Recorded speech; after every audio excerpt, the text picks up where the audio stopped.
Falará agora também sobre o mesmo tema, o líder da bancada do Nordeste, deputado José Guimarães, do PT do Ceará.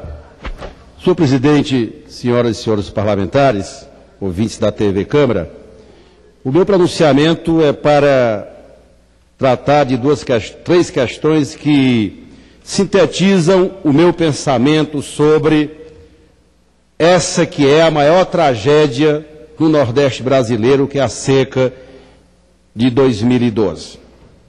E começo, senhor presidente, falando e apresentando a esta casa um trabalho que foi feito pelo jornal O Povo, jornal do meu estado, que em manchete, em um caderno especial, retrata bem, com o título Planeta Seca, faz uma viagem no interior do Ceará, percorre, senhor presidente, 16 cidades de Paramoti a Canindé, 2.200 quilômetros, onde o jornal retrata a gravidade da situação vivida pelo Nordeste, especialmente pelo meu estado, o estado do Ceará. Esse trabalho merece ser analisado e levantado por todos os deputados da região Nordeste, porque é, sem dúvida, as maiores e mais consistentes informações que dispomos no momento sobre a gravidade da seca. E nós precisamos, ao debater esse tema, identificar uma questão que para nós é fundamental do Nordeste brasileiro, que é, apesar da dramaticidade da situação, onde hoje nós temos um paradoxo entre os seres humanos que não estão mais passando fome, que não estão mais nas estradas pedindo esmolas, e o paradoxo de que o nosso rebanho no Nordeste, e especialmente no Ceará, está se dizimando. Os criadores e os produtores rurais não sabem mais o que fazer, porque a situação é muito grave. Grave ainda, senhor presidente, é como diz aqui o jornal, existem, e talvez seja o dado mais preocupante, que existem 31 cidades que se apresentam com gravíssimos problemas de abastecimento de água para o consumo humano. No meu estado, tem cidade que não for feita nenhuma providência. No mês de fevereiro, faltará água para o consumo humano. Isso é muito grave, dada a situação dos níveis dos reservatórios do meu estado, o estado do Ceará. É claro que nós temos, por outro lado, o Ceará, uma das maiores bacias, um dos maiores armazenamentos de água do Nordeste brasileiro. Mas nós não fizemos ainda, e o nosso governo precisa ajudar o governo do Ceará a fazer, o sistema de adutoras, que sem elas não teremos como levar água do açude Castanhão para a região dos Inhamuns e para a região do Sertão Central. São as duas regiões mais castigadas pela seca, que enfrentam problema, inclusive do ponto de vista hídrico, porque vai faltar água para o abastecimento humano. Esse drama do Nordeste brasileiro só não é pior, porque graças ao ex-presidente Lula, que criou os programas chamados Programa de Transferência de Renda, porque algumas cidades do estado e do Nordeste brasileiro sobrevivem de quê? Estão sobrevivendo do salário da aposentadoria, do Bolsa Família, do Garantia Safra e dos programas de microcrédito e o programa da agricultura familiar. Isso estão, pelo menos, sustentando o homem do campo. Mas o rebanho, o problema é grave. E o terceiro aspecto que eu quero colocar, senhor presidente, é que a presidenta reuniu os governadores na última sexta-feira no seu estado, o estado da Bahia. E é preciso que os governos estaduais compreendam a necessidade de agilizarem as liberações dos recursos. Foi liberado há 4 meses atrás recursos para abastecimento de água e construção de cisterna de placa. E agora nós precisamos redirecionar tudo isso.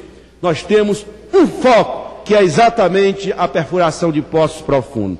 Se nós não fizermos uma política agressiva para isso, muitas famílias nordestinas vão ter que passar sede, porque, e como eu disse, na região dos Inhamuns, no meu estado, na região do Sertão Central, na região próxima do Ceará com o Piauí e outras regiões do Nordeste brasileiro, vão enfrentar o mesmo drama. Cobrou, senhor presidente? A presidenta Dilma. Os governadores precisam colocar as suas secretarias para funcionarem, para que os créditos sejam liberados, sobretudo para o abastecimento de água, que não está acontecendo. Foi liberado 3 bilhões e nós aprovamos essa medida provisória aqui nesta casa. Poucos recursos chegaram aos agricultores rurais, aos produtores rurais. A medida provisória que nós aprovamos aqui liberaram para os estados parte desses recursos, ou pelo menos 2/3 dele, estão dormitando nas secretarias dos estados, nas secretarias de desenvolvimento agrário ou nas secretarias de agricultura. Citei, eu concluo, senhor presidente, elogiando essa elaboração que foi feita pelo Jornal do Estado do Ceará, o Jornal O Povo, elogiando essa iniciativa, mas conclamando a minha bancada no Nordeste, os governadores do Nordeste e o nosso governo da presidenta Dilma e toda a estrutura do governo federal, como bem disse a presidenta no estado da Bahia na última sexta-feira. Vamos nos unir, vamos ter que trabalhar muito para, pelo menos, preservar com dignidade o homem do campo nos rincões do Nordeste, do meu Ceará até o estado de Alagoas, o deputado Renan Filho, que igualmente fez um pronunciamento. A hora é de muita urgência, a hora é de muita determinação, e eu quero crer, senhor presidente, que o discurso da presidenta Dilma na Bahia na última sexta-feira, em Salvador, vai ser levado em conta pelos governadores, para que formemos esse pacto que eu estou chamando, o pacto pela salvação do nosso rebanho, pela salvação das famílias que vão ter problema de abastecimento de água. Recurso existe, como a presidenta Dilma, e ela falou na Bahia, se for preciso, liberarei mais recursos para salvar as famílias do nosso interior, do nosso Nordeste brasileiro. Concluo finalmente. Fica aqui o meu registro, pedindo para que os órgãos de imprensa desta casa tenham dimensão do que significa isso. Até porque, senhores da imprensa, nós não podemos governar o Brasil, como fez o senhor presidente Lula, somente a partir, o contrário que ele fez, da Avenida Paulista ou da Avenida Copacabana, no Rio de Janeiro. O Brasil é o Brasil real. Esse é o Brasil real que nós precisamos discutir, precisamos ter políticas públicas que possam exatamente dar condições de sustentabilidade para o homem do Nordeste, o homem do campo.